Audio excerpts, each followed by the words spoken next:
할렐루야. 누가복음 9장 57절부터 62절까지 말씀을 교독하시겠습니다. 오늘 하나님의 말씀의 제목은 동행 하나님의 마음에 쏙 드는 사람이라는 제목으로 말씀을 드리겠습니다.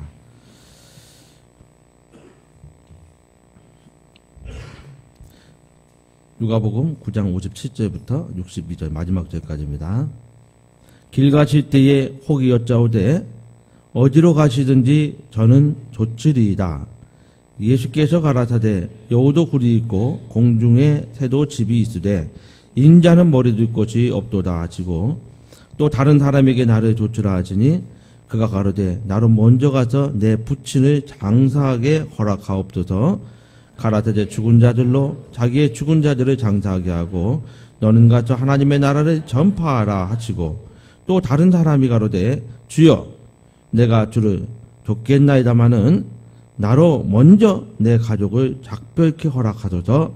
예수께서 이르시되 손에 종기를 잡고 뒤를 돌아보는 자는 하나님의 나라에 합당치 아니하니라 하시니라. 아멘. 우리 한번 제목을 한번 같이 두 번 한번 해보겠습니다. 네, 밑에 있죠? 네. 자, 동행 하나님의 마음에 쏙 드는 사람. 우리 두 번 하겠습니다. 시작. 동행 하나님의 마음에 쏙 드는 사람. 동행 하나님의 마음에 쏙 드는 사람. 할렐루야. 네. 우리가 다 하나님의 마음에 쏙 드는 사람들이 되어야 합니다. 네. 근데 오늘 본문의 말씀은 예수님 앞에 세 사람이 나오거든요. 근데 이 세 사람이 예수님을 다 쫓아갔습니까? 못 쫓아갔습니까? 다 못 쫓아갔어요. 안타까운 일이지만은. 많은 사람들이 예수님 앞에 왔어도 못 쫓아가는 경우가 참 많이 있습니다. 우리가 사람을 대할 때 어떤 사람은 외모는 별론데 마음에 드는 사람이 있어요. 근데 어떤 사람은 아주 그럴듯한데 왠지 마음에 안 드는 사람이 있어요. 저는 이제 물론 외모도 안 볼 수는 없겠지만은 나이가 점점 들어가면서 외모는 별로여도 이렇게 마음에 드는 사람이 더 좋더라고요. 왜냐하면 그게 아마 그 사람의 어떤 매력이 나타나기 때문에 아마 그런 것 같아요. 그래서 우리가 좀 심지어야 될 것은 진짜 예쁘고 잘생긴 사람은 그렇게 많지는 않잖아요. 그럼 우리가 심지어야 될 게 뭡니까? 이 내면이고 그리고 좀 매력이 있는 사람이 돼야 돼요. 그래야 사람들이 마음에 들어 하는 것이죠. 근데 이제 결혼할 때 보면은 이게 다 좀 안 맞는 것 같은데 이렇게 좋다고 둘이 다닐 때가 있어요. 연애도 하고 막 이런 사람들이 있어요. 주변 사람들이 그 사람 볼 때는 별론데 그렇게 좋아하고 하는 사람이 있어요. 그게 뭐가 씌여서 그래요? 콩깍지. 결혼은 콩깍지에 씌어야지 하는 겁니다. 콩깍지가 안 씌우면 절대 못합니다. 그래서 우리 하나님께 우리도 하나님의 눈에 좀 콩깍지가 씌이게 해야 돼요. 그러기 위해서는 먼저 우리의 마음에 속에 있는 것들을 하나님께 다 보여드려야 됩니다. 그리고 하나님 앞에 더 진실하게 나아가야 되고 그리고 주의 말씀에 대해서 더 진실하게 좀 들을 수 있는 자세가 좀 있어야 됩니다. 그런 사람을 주님께서는 찾고 계신 거예요.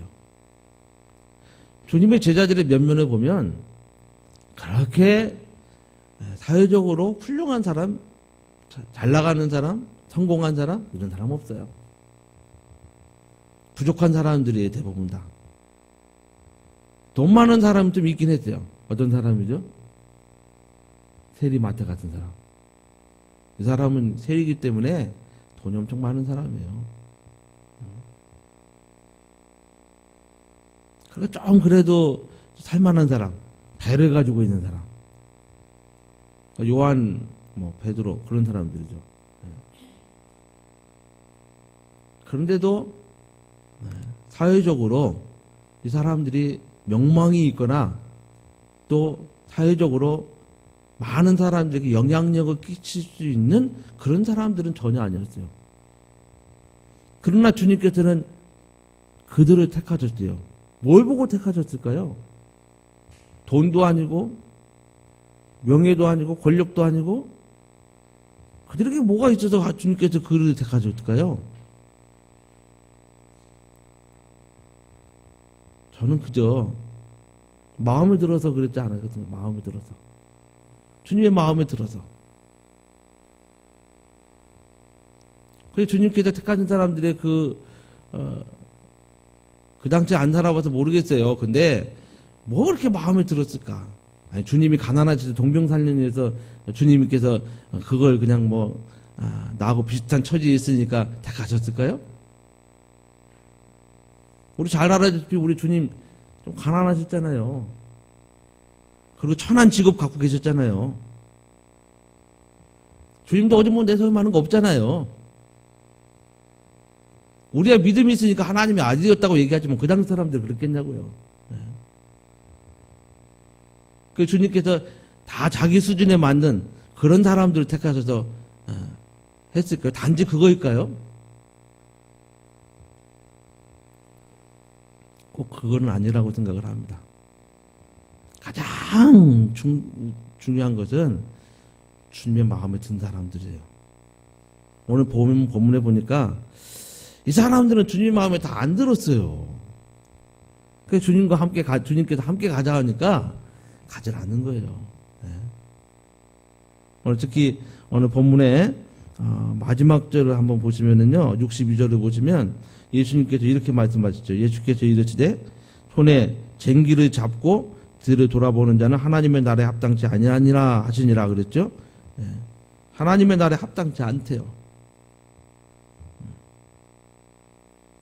저와 여러분도 이렇게 주님으로부터 하나님의 나라에 합당치 않다는 말을 들으면 주님이 함께 가실 수 없어요.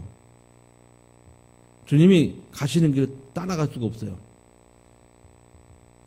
그 주님이 하나님의 나라에 합당치 여기는 자가 되어야 됩니다.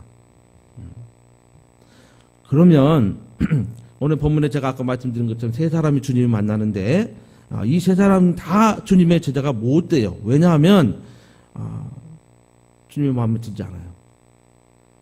그 이유가 나오는 겁니다. 그 이유가 저와 여러분이 여기에 나온 이유에 대해서 반대로 살면 주님의 마음에 드는 사람이 될 거라고 저는 생각을 해요. 주님의 마음에 드는 자는 주님과 동행할 수 있는 사람이 됩니다. 우리가 표만 1년 내내 하나님을 기쁘시게 이웃 행복하게 하는데 정말 하나님을 기쁘시게 하는 자만이 하나님과 함께 할 수 있고 주님 동행할 수 있고 주님이 함께 할 수 있는 자인데 그렇지 못한 사람이 되면 안 되겠죠.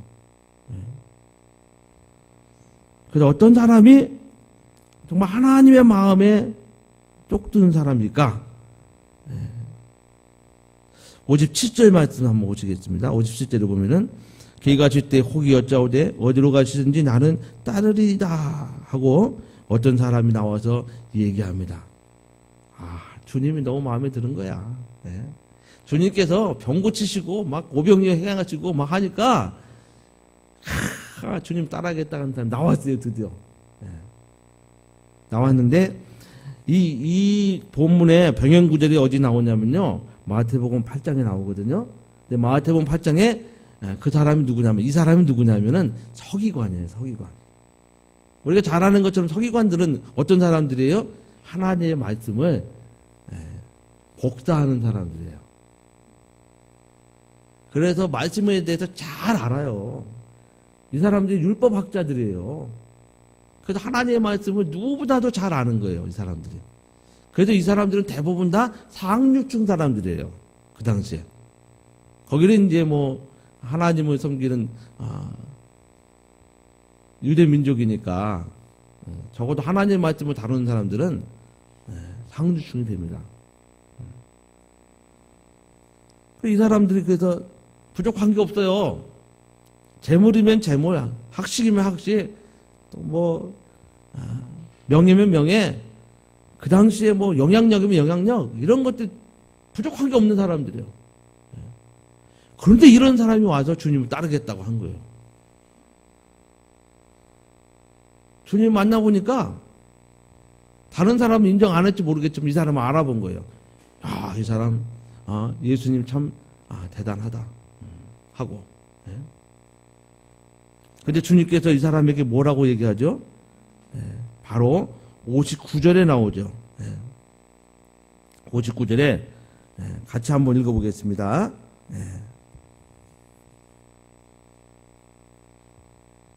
58절, 죄송합니다. 58절 시작. 예수께서 가라사대 여우도굴이 있고 공중의 새도 집이 있으되 인자는 머리 둘 곳이 없도다 하시고. 이게 무슨 말씀이에요? 너 지금 잘 나가고 있는데 나 따라오면 쇠가 빠지게 고생할 거다는 얘기예요. 나는 이 세상에 집도 없고 가난하고 내가 가는 길이 힘들다. 넌 나 따라오려면 힘들다. 그거 그래도 따라오겠다면 따라와라 하는 얘기예요. 이 사람이 따라갔겠어요? 안 따라갔겠어요? 안 따라가요. 이래니 참 안타까운 겁니다. 근데 제자들의 면면을 보세요. 물론 가진 것도 없고 부족한 사람들이지만 주님께서 뭐라 그래서 보시고 나를 따라와라 그랬더니 뭐라 배도 생겨치고 자기 일도 생겨치고 그냥 따라오잖아요. 그게 제자거든요. 그게 주님이 마음에 들어하는 사람들이거든요. 이 사람들 끝까지 가는 겁니다. 끝까지. 주님 십자가 당까지 또 주님 부활하시고 하늘에 올라가신 다음에도 성령 모시고 그들이 죽을 때까지 끝까지 가는 사람들이에요. 저 여러분이 이렇게 정말 주님이 너희들 나 따라오면 고생 좀 할 거다. 너희들 신앙생활 하게 되면은 나 따라가는 신앙생활 하게 되면은 좀 힘들 거다. 라고 이렇게 말씀하셨을 때에 정말 않고 따라가는 사람. 그 사람이 주님의 마음에 쏙 드는 사람. 주일날 이렇게 뭐 예배 한번 왔다 갔다고 해서 우리가 주님을 따르는 사람이라고 그렇게 얘기하면 안 돼요. 신앙의 생활. 주일뿐만 아니라 평상시에도 늘 주님의 마음에 두고 주의 말씀을 생각 속에 마음 속에 두고서 그 말씀을 기억하고 주님을 말씀대로 순종하며 따라가는 사람. 그래야 주님께서 그 사람을 마음에 들어 하시는 겁니다.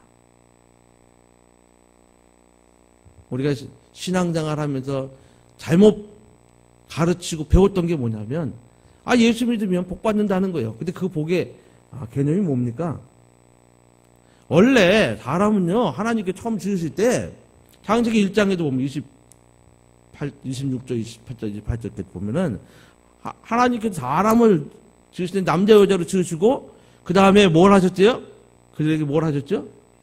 복을 주셨어요. 창조 때부터 하나님께서 사람을 시작하실 때에 복 주고 시작했대요. 복은 복 받은 사람을 시작하는 겁니다. 인간 자체는. 복이 나쁜 게 아니죠. 좋은 거죠. 뿐만 아니라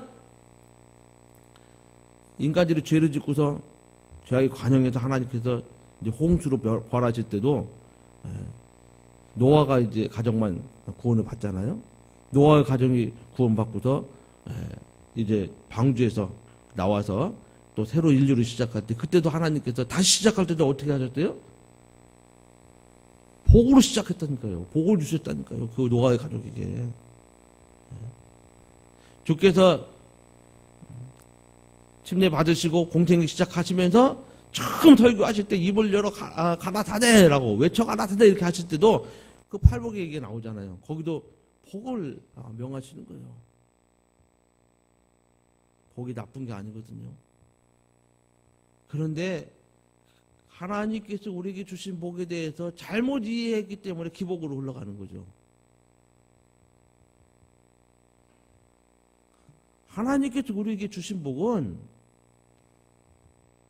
예수 잘 믿고 주님 따라가는 삶을 살라는 거예요.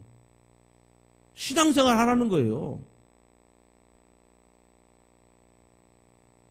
하나님 없는 삶을 살지 말고 정말 하나님 있는 삶을 살되 구약에서부터 계속 하나님께서 말씀하시는 게 뭡니까?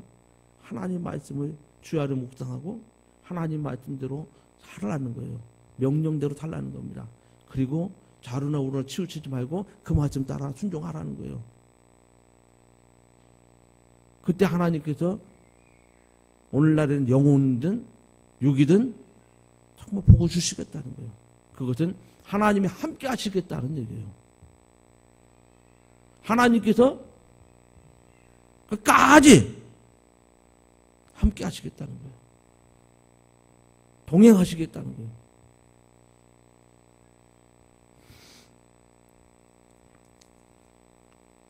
오늘날도 우리가 신앙생활을 하고 있지만 신앙생활 어려워요? 쉬워요?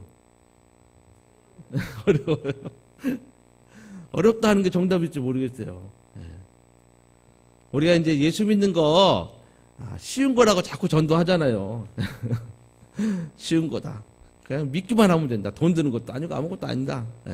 그냥 믿기만 하는데 뭐 그렇게 어렵냐고 이렇게 전도를 하잖아요. 아니 그런 이제 좀 거짓말을 하면서 우리가 전도를 해요. 솔직하게 얘기하자면 신앙생활 제대로 하는 사람은 정말 힘들고 어렵고 힘들어요. 고통스러워요. 어떤 때는요. 신앙생활이라는 게 뭡니까? 주님이 우리의 주인이 되는 게 신앙생활이에요. 그래서 주님이 하라는 대로 다 하는 게 신앙생활이에요. 다른 게 아니고. 근데 우리가 주님이 하라는 데 다 하자 이 말이에요 지금. 주님이 우리의 주인이 되고 있냐 이 말이에요 지금. 세상 사람들과 어울려 살면서 어떤 사람 돈이 더 중요하고 어떤 사람 세상적으로 잘 나가는 게 더 중요하고 또 중요한 게 많잖아요. 그러니까 신앙생활이 안 어려운 거예요. 자기 생활 할 거 다 하고 자기 만족으로 살 거 다 하니까 여기 와서는 뭐 하는 거예요? 종교생활 하는 겁니다. 그냥 그저 예배 한번 드리고 가는 거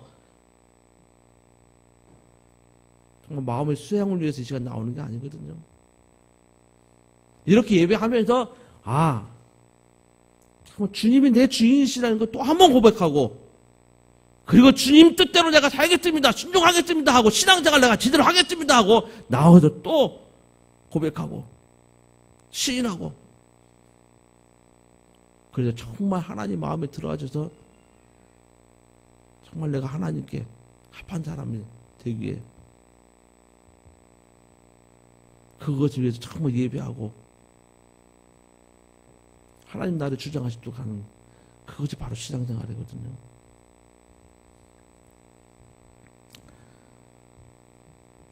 정말 주님 따라가는 거 쉽지 않습니다. 그러나 따라야 된다는 거예요. 이 서기관처럼 우리도 정말 결정적일 때, 어떤 때는 위기가 올 때, 어떤 때는 어려움이 올 때, 이때 우리도 선택을 해야 되지 않겠습니까? 서기관과 우리가 다른 게 무엇일까요? 다른 사람도 있고 안 다른 사람도 있어요.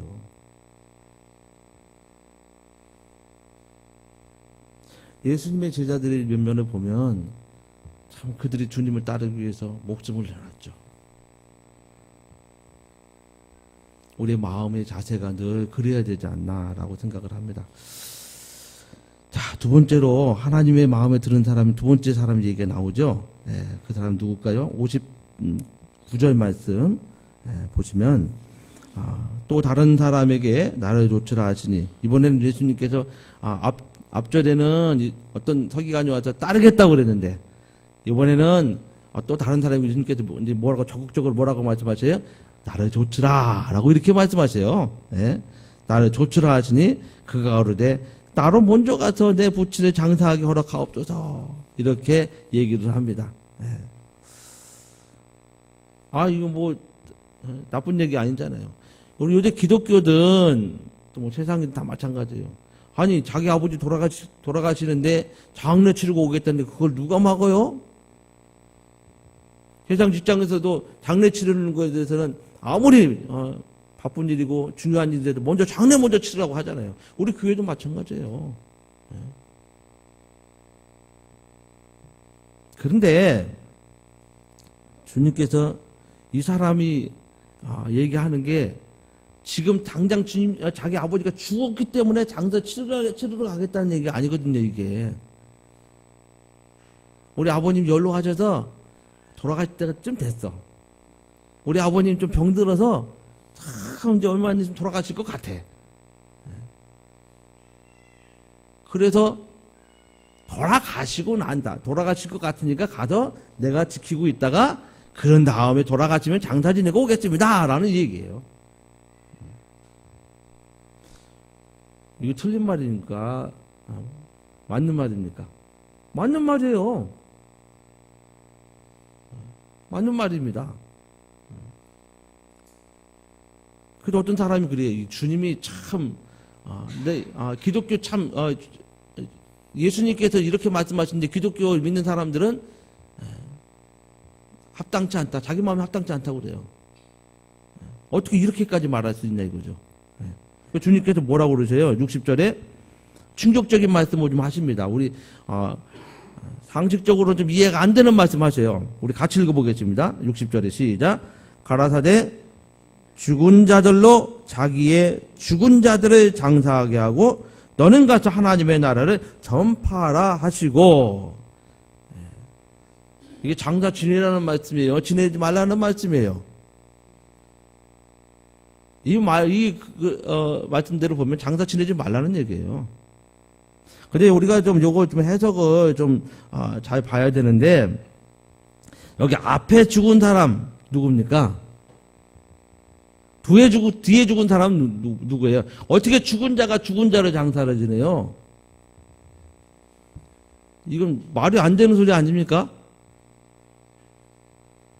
죽은 자는 말이 없는데, 죽은 자는 아무것도 할 수 없는데. 그러니까 요거는 이제 성경적으로 좀 해석이 좀 필요한데요. 여기서 죽은 자들은, 먼저 죽은 자들은 뭐냐면, 영적으로 죽은 사람을 말하는 겁니다. 그 뒤에 죽은 자는 누구예요? 육체적으로 죽은 사람을 말하는 거예요. 그래서 여기서 보면, 이게 올바른 해석이고요. 근데 이게, 제대로 해석하면 이렇게 얘기하는 겁니다. 세상 일은 세상 사람에게 맡기고, 너는 하나님의 일에 전심전력 하라 하는 얘기예요. 이 이야기입니다. 그러니까 우리가 어떤 일이든지 간에 세상 일도 있고 세상에서 중요한 일도 있고 가정적으로 중요한 일도 있고 직장적으로 중요한 일도 있고 다 있어요. 그럼에도 불구하고 주님께서는 하나님의 나라의 일을 위해서는 먼저 선택해야 될 것이 있다는 거예요. 주님의 마음에 드는 사람은 어떤 사람이에요? 삶의 우선순위가 정해진 사람이에요. 우리가 신앙생활이 왜 어렵죠? 삶의 우선순위가 정해지지 않았기 때문에 갈등하는 겁니다. 날마다 갈등하는 거 힘든 거예요. 먼저 해야 할 것, 영적으로 먼저 해야 할 것, 육적으로 먼저 할 것, 이게 정해지면은 순서로 영적인 것을 먼저 할 거냐, 육적인 것을 먼저 할 거냐, 다 중요한데 이게 정해지면요 신앙생활 그렇게 쉬울 수가 없어요. 하나님께서 늘 그 사람과 함께 하는 겁니다. 근데 정말 주님을 따르는 일에 우리는 주님을 따르는 일은 영적인 일이라고 얘기합니다. 영적인 일에 우선순위 둔 사람을 주님께서 마음대로 하는 거예요. 마음에 들어 하는 겁니다. 그 사람과 함께 하기로 하고 그 사람 나 따르라 하는 거예요. 영적인 일은 사실 주님의 제자가 되는 일은 능력하고도 상관없어요. 몸이 좀 불편해도 상관없어요. 어려도 상관없어요. 나이가 들어도 상관없어요.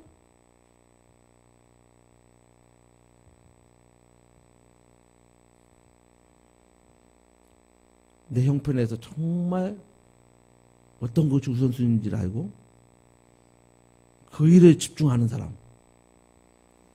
그 사람은 주께서 마음에 들어가시고 그 사람을 끝까지 주님이 데려가기를 원하시는 거예요.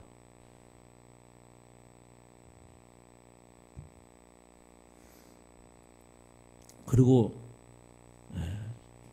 주께서는 그 중요한 일에 대해서 뭐라고 말씀하세요? 하나님의 나라를 전파하는 일이 중요하고 급하다 하는 말씀하시는 겁니다. 오늘날이 더 그렇다는 얘기예요. 그래서 내 주위에 내 부모가 가지고 예수 믿지 않는다면 빨리 가서 좀 복음을 전해서 정말 그 사람도 예수님께 돌아올 수 있도록, 내 직장에 그런 사람이 있다면 그 사람에게, 학교에 그런 사람이 있다면 학교에서, 어디서든지 하나님의 나라를 전파하는 일에 힘써달라 하는 얘기예요.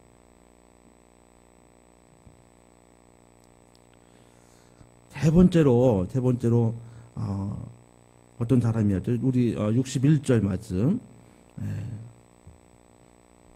보시면은 또 다른 사람이 또 오죠. 그러니까 또 다른 사람이 가로되 주여 내가 주를 쫓겠나이다마는 나로 먼저 내 가족을 작별케 허락하소서. 이렇게 얘기하죠. 이게 뭔 말이죠? 주님은 따르긴 따라야 되겠는데 집에 가서 가족들하고 작별 인사하고 오게 해주세요. 이것도 합당한 얘기 아닙니까? 이제 주님 따라가기 시작하면 그다음부터는 가족을 못 만날지도 모르는데, 주님의 제자들이 실제로 그랬거든요. 오늘날과는 좀, 우리 형편과는 좀 약간 좀 다르긴 하지만 이게 무슨 얘기입니까? 근데 여기에 대해서 주님께서 뭐라고 또 말씀하세요. 좀 이상한 말씀을 좀 하죠. 이상한 말씀. 요거 좀 안 맞는 좀 말씀 하세요. 그 62절의 말씀인데 같이 한번 보시겠습니다. 시작.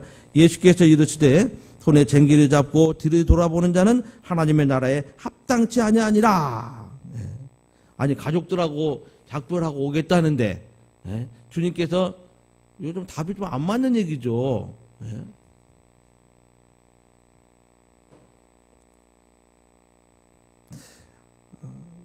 이게 한마디로 무슨 말이냐면요, 우리는 다 쟁기를 잡은 사람들이에요. 쟁기를 잡은 사람들이에요. 예수 믿는 사람들은 쟁기를 잡은 사람들이에요. 근데 쟁기질 여기 해보신 분이 계신가요? 있을 것 같아요. 저는 안 해봤는데.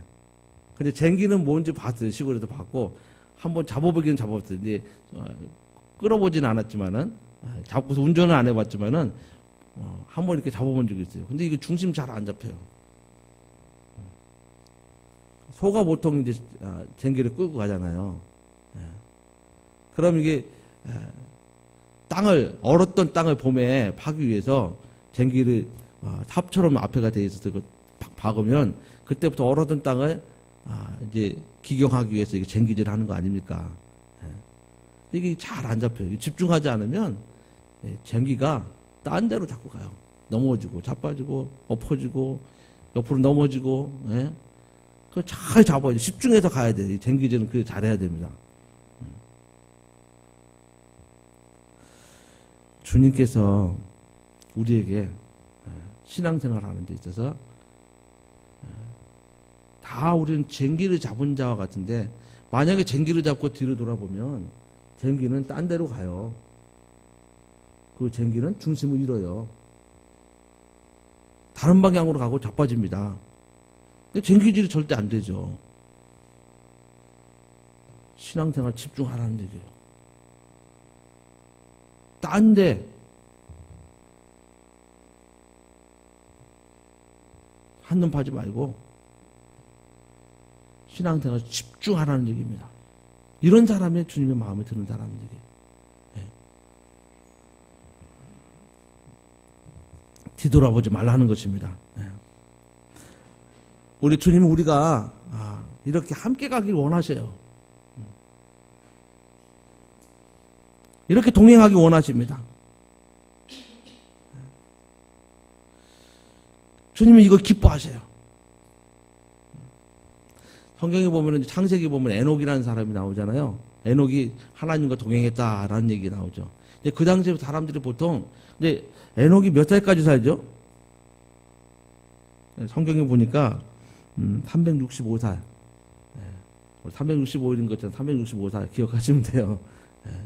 365살을 살았다고 그러더라고요. 그리고 이 땅에서 그리고 하나님이 그 죽음 보지 않고 그를 옮겼다라고 이렇게 동행했더니 근데 그 당시에 사람들이 보통 수명이 어느 정도였을까요? 한 900 가까이 됐어요. 900 넘든지 900 가까이 됐어요. 굉장히 오래 살았죠.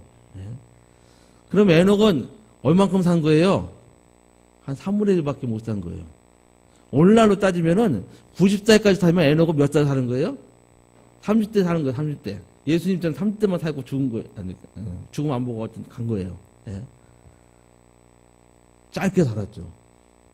근데 그 짧게 사는 그 하나님과 동행한 그것이 얼마나 귀중한지 히브리서에 또 그 얘기 나와요. 히브리서의 11장 5절을 보면은 그 믿음장인데 믿음으로 에녹은 죽음을 보지 않고 올리웠으니 하나님이 저를 옮겨가심으로 다시 보이지 아니하니라 저는 옮기기 전에 하나님이 기쁘시게 하는 자라 하는 증거를 받았느니라. 하나님 기쁘시게 하는 증거를 받았다는 거예요. 이 당시엔 예수님이 안 왔으니까 하나님 직접 그를 데려가는 거예요. 오늘날은 예수님이 오셨고 하늘에 계시고 우리를 이제 데려가시려고 누가 오셨대요? 역시 하나님 직접 오셨는데 성령이 오셨단 말이에요. 정말 성령님과 동행하는 삶을 살아야 돼요. 그때 하나님께서 우리를 어디로 옮기시는 거예요? 하늘나라로. 천국으로 옮기는 거예요. 저와 여러분이 그래서 정말 이 땅에서 쟁기를 잡은 자는 어떻게 보면 일이 있다는 것이고 일이 있다는 것은 뭐예요? 사명이 있다는 거예요. 사명에 집중하라는 거예요. 신앙생활은 사명입니다. 사명. 실제로 이 믿음을 지키기 위해서 이 신앙생활을 제대로 하고 정말 주님의 부르심을 받으려고 살다가 죽는 사람 지금도 있단 말이에요. 우리보다 믿음이 아는 것도 별로 없고 믿음이 적은 것 같은데 불구하고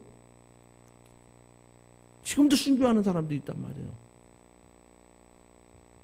그게 동행하는 거예요. 저와 여러분은 오래 살 수 있지 않습니까? 또 육체가 있어서 더 많은 일을 하나님 일을 할 수 있다고 우리는 자부하지 않습니까? 근데 우리의 약점은 뭐죠? 집중이 안 된다는 거예요. 집중이. 사명이 점점 더 희미해진다는 겁니다.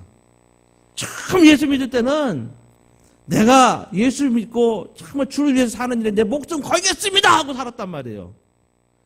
근데 이게 점점 더 희미해지네요. 이제는 막 신앙생활도 요령으로 하고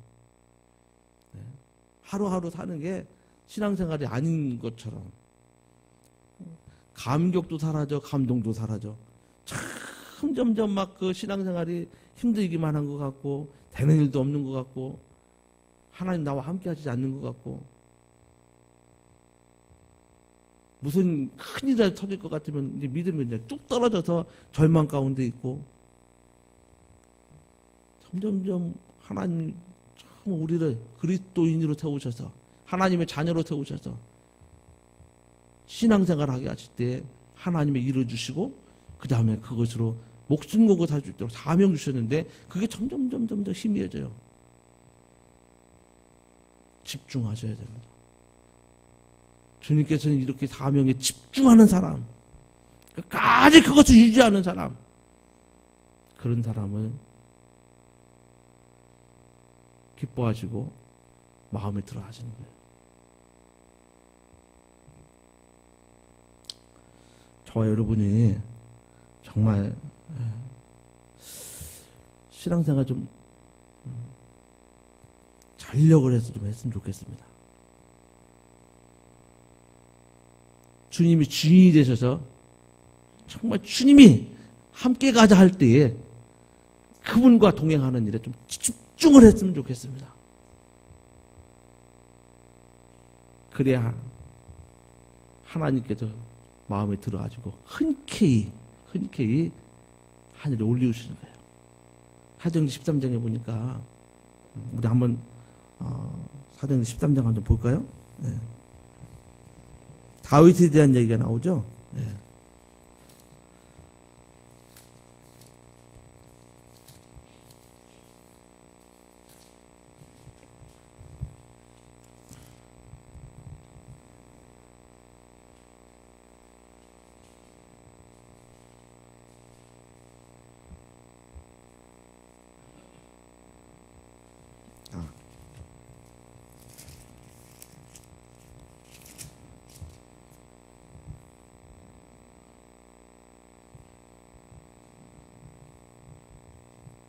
죄송합니다. 4장전 3장의 말씀이죠.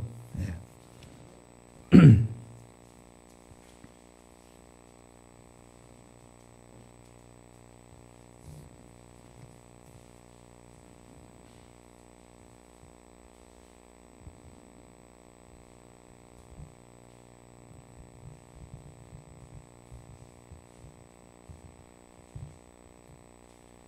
갑자기 하나님 마음에 쏙 들었다는 얘기예요.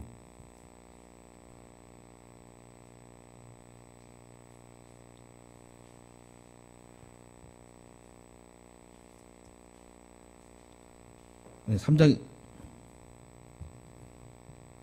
갑자기 눈에 안 들어오네요.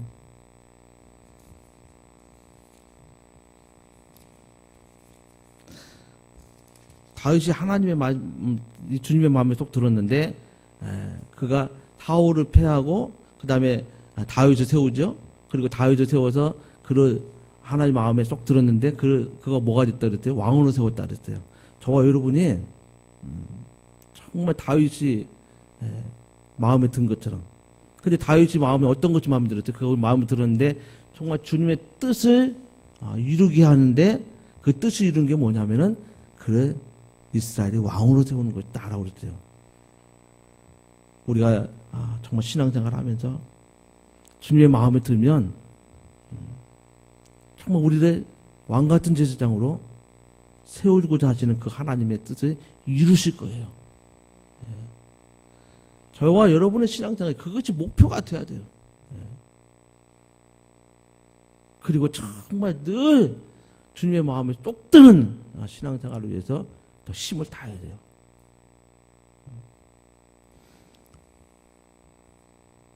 우리가 신앙생활하면서 주님이 나와 함께 하신다고 우리 믿는다면 정말 하나님의 마음에 드는 그 일에 우리는 힘을 다해야 될 것입니다. 이것이 저와 여러분의 신앙생활이 되어야 할 것입니다. 우리 이 시간에 기도하실 때에 세상 사람들에게는 좀 마음이 안 들어도 됩니다. 그러나 무엇보다도 우리가 마음에 들어야 할 존재는 정말 하나님께서 나를 마음에 쏙 들어 하는 그런 신앙생활을 좀 하셔야 됩니다. 그래서 끝까지 주님이 나를 붙들고 가실 수 있도록 그렇게 하시기를 주님의 이름으로 축원합니다. 이 시간에 기도하실 때에 그와 같은 사람으로서 정말 내가 주님이 다시 오는 그날에 하늘에 정말 왕같은 제사장으로 주님과 함께 할 수 있는 그런 삶을 살 수 있도록 우리 예수 한번 하시며 동성으로 기도하시겠습니다. 예수여! 하나님 아버지 감사합니다. 하나님